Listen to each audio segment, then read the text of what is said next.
Nous allons continuer à travers cette parole que Saint Paul prêchait. Il dit, c'est à travers la parole, si nous recevons cela dans la foi, c'est là que Dieu passe. C'est le meilleur moyen. C'est vraiment je peux dire, un chemin que Dieu utilise pour nous relever.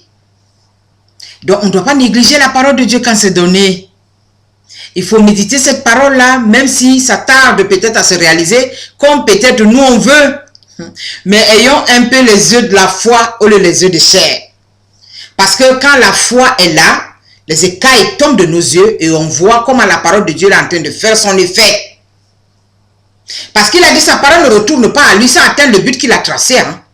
Il est de même aussi pour sa promesse. Il ne peut pas retourner à lui sans que cette promesse soit réalisée. C'est lui qui a dit. Et à chaque fois que je pense à cela, je dis, oh mon Dieu, tu m'as promis. Oh mon Dieu, tu m'as donné ta parole. Je n'ai peut-être pas l'argent dans la situation où je me trouve. Je n'ai pas l'argent pour résoudre ce problème-là, mais j'ai ta promesse, j'ai ta parole. Hein. Et comme tu m'as donné cette parole-là, pour moi, cette parole-là est déjà une gage d'argent. Et je te fais confiance parce que je sais que tu vas t'en occuper. Mais souvent, c'est un peu très difficile. Mais il faut essayer de guiser sa foi dans ça. Tous les jours, tu parles de cette parole-là. Quand il y a quelque chose qui me ronge l'esprit, je me lave, je répète la parole là, comme une récitation que l'enfant apprend sa leçon. Je répète et je répète jusqu'à ce que cette parole-là fasse un dans mon âme, afin que je puisse dire, hey, ce n'est plus moi qui vis, mais c'est la parole de Dieu qui vit en moi. Alléluia. Alors je commence déjà à dire merci Seigneur parce que tu as déjà fait. Le Seigneur s'occupe de tout. Parce que notre papa, il dit à moi le travail, à vous le repos. Il dit ne dérobez pas mon travail. Ne venez pas travailler à ma place. Moi, je vais travailler pour vous. Vous avez le repos. Le repos, c'est quoi? C'est de le louer et de croire qu'il existe. C'est de le louer et de prendre sa parole au mot. Et prendre cette parole-là dans une très grande valeur. Parce que cette parole-là porte une grande puissance. Cette parole-là porte une grande puissance. Saint Paul nous dit, les paroles que je vous donne aujourd'hui sont esprit et vie. Jésus, notre roi, il est venu nous enseigner, il dit, ce que je vous dis aujourd'hui, si vous ne croyez pas à ce que j'ai fait, croyez au moins aux œuvres que je fais et croyez que c'est celui qui m'a envoyé qui me permet de faire ces œuvres-là. La parole de Dieu n'est pas négligeable. On continue toujours dans le livre d'Isaïe ici. Le Seigneur a fait ce serment. Aussi vrai que j'ai tout pouvoir, je le jure à mon peuple, plus jamais je ne laisserai tes ennemis profiter du blé que tu as cultivé, ni des gens venus d'ailleurs boire du vin de l'année pour lequel tu as pris tant de peine. Ceux qui mangeront le blé en loueront le Seigneur, ce seront ceux qui le auront moissonné, et ceux qui en boiront le vin dans la cour de mon Saint-Temple, ce sont ceux qui ont fait la vendange. Frères et sœurs, ça, c'est pas la méchanceté, mais c'est la vérité, je vais vous dire aujourd'hui. Quand on est chrétien, cela ne veut pas dire qu'on est stupide. Dieu nous a donné la sagesse. Comme on le dit très souvent, quand tu es dans la galère, il n'y a pas d'amis. Mais si dans cette galère-là, il y a une ou deux personnes qui se sont accrochées à toi dans cette galère, le jour où le soleil se lève pour toi, ce sont ces personnes qui doivent être les premiers à venir goûter le nouveau vin que le Seigneur a mis dans ta vie. Parce que ceux qui vont venir après la galère ne sont pas tes amis.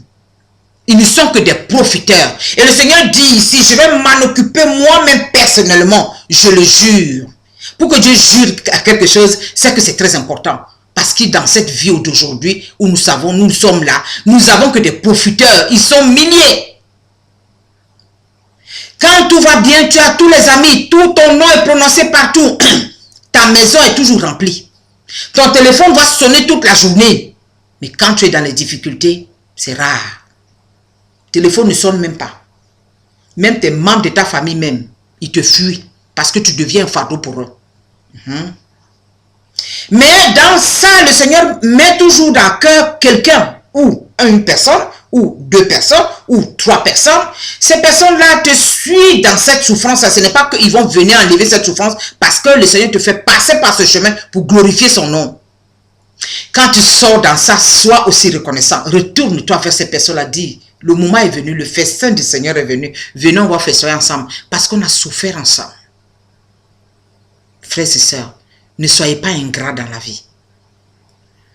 L'ingratitude ne vient pas de Dieu. Ici, il dit qu'il va combattre ça. Parce que ce sont ses ennemis. Il dit, ceux qui en mangeront dans ma cour, ce sont ceux-là qui ont cultivé avec toi. Ceux qui en boiront le vin, ce sont ceux-là qui ont fait la vendange avec toi. Pour faire la vendange, c'est difficile, hein? Ça veut dire qu'ils ont souffert avec toi. Il dit, je le jure, je ne permettrai plus que des parachutés viennent n'importe où. Quand tu souffrais, il n'y avait personne. Ils viennent maintenant profiter du fruit que je t'ai donné. Frères et sœurs, ce n'est pas la méchanceté. Ce n'est pas la haine. Ce n'est pas la vengeance. Mais seulement c'est la sagesse. Parce que ces personnes sont restées avec toi. Ces personnes t'ont vu tes larmes couler nuit et jour. Ils étaient prêts à t'appeler à n'importe quel moment. Ils ne dormaient pas la nuit, ils pensaient à toi. Il faudrait qu'en retour, quand le bon jour arrive, permet que ces personnes se glorifient le nom de Dieu avec toi. Ne sois pas ingrat. Il y a beaucoup de personnes dans la vie, quand ils sortent de la misère, ils oublient ceux qui les ont aidés. Ce n'est pas bon. Ou bien carrément, avant de partir, surtout nous les hommes de Dieu, ils vont cataloguer ton nom, gâter ton nom partout parce que nuit et jour, ils ne savent pas comment tu dormais pas pour eux. Pour ne pas que leur cœur le condamne, ils vont dire, ah, telle personne est comme ceci, passé, ah, tu le vois prendre la Bible, raconter n'importe quoi sur toi. Parce qu'il veut partir. Mais si tu veux partir, pars en paix. Personne ne va t'obliger. Ne garde pas le nom de cette personne-là. C'est pour cela que le Seigneur dit, je vais m'occuper de ces personnes-là. Parce que quand ils étaient dans la merde, à n'importe quel moment de la nuit, ils ne savaient pas que tu avais tous ces temps-là qu'ils racontent aujourd'hui. Tu te levais la nuit et le jour, rien que pour me supplier pour eux. S'ils s'en vont et qu'ils prennent ton nom pour partir, ne t'occupe pas. Moi, je vais m'en occuper. Et ça, je peux vous donner des témoignages beaucoup pour cela. Parce que dans le travail du Seigneur que je fais, ça a toujours été comme ça. Mais heureusement, que dans les 10 lépreux, il y a eu un seul qui est venu rendre grâce à Dieu. Il y a tout ce monde-là, je ne dis pas que tout le monde est pareil. Il y a certains qui reconnaissent que Dieu m'a mise là, comme leur guetteur, comme quelqu'un qui veille un tout petit peu sur eux dans la prière. Et le moment venu, rien qu'un petit merci. Je ne demande pas qu'ils me donnent leur fortune, mais un merci, une reconnaissance. Et quand on s'appelle au téléphone, vraiment avec beaucoup de respect. Et ces personnes-là, Dieu continue à les bénir. J'ai partagé vraiment ces vidéos-là avec vous pour vous dire que notre Père, il est bon. Le bonheur de le connaître, c'est que tu as tout le trésor du monde. C'est ce que Jésus, notre Seigneur, est venu nous enseigner. Dans le Notre Père, on récite ça couramment tous les jours, mais à chaque fois que nous récitons chaque phrase, on doit s'arrêter et méditer. Il y a tout dedans. Il dit, votre Père qui est dans les cieux, que son nom soit sanctifié, que son règne vienne, et que sa volonté se fasse sur la terre comme au ciel. Demandez-lui votre pain quotidien. Pardonnez comme lui aussi vous pardonne. Et lui, il ne pourra pas nous soumettre à la tentation, mais il va seulement nous délivrer du mal que l'ennemi veut que ça s'accroche sur notre vie. Donc, du début de notre Père jusqu'à la fin, on a l'amour et le bonheur de connaître Dieu. Que cette prière soit pour nous une prière magique. Moi, le soir, quand je ne veux rien dire au Seigneur, que mon cœur est tellement débordé, je récite le Notre Père avant de me coucher. Pour moi, c'est une prière idéale et parfaite. Parce qu'à chaque fois que je médite le Notre Père, je trouve toute la Bible dans ça. Jésus a inclus toute la parole de Dieu, tout ce qu'il est venu faire avant lui, quand il était là, après lui, dans le Notre Père. Et c'est dans ça là que nous tous, nous devons nous miroiter. Quand on regarde le Notre Père, quand on le récite, quand on médite cela, on doit voir l'amour du Père du début jusqu'à la fin. Frères et sœurs, que Dieu vous bénisse. J'ai eu vraiment un temps merveilleux de partager cette vidéo avec vous.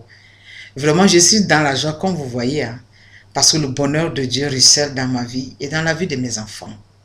Quelles qu'en soient les difficultés, notre Dieu, il est toujours victorieux. Dans le nom de Jésus. Je célébrerai son nom toute ma vie. Mes enfants, souvent je leur dis c'est difficile aujourd'hui, mais demain il y aura le bonheur. Parce que le bonheur que je vous ai donné, c'est d'abord Dieu, de connaître Dieu. Et il ne va jamais vous laisser tomber. Que je sois dans ce monde, que je ne le sois pas demain, il va toujours vous soutenir. Que le nom du Seigneur soit avec vous et que je vous bénisse.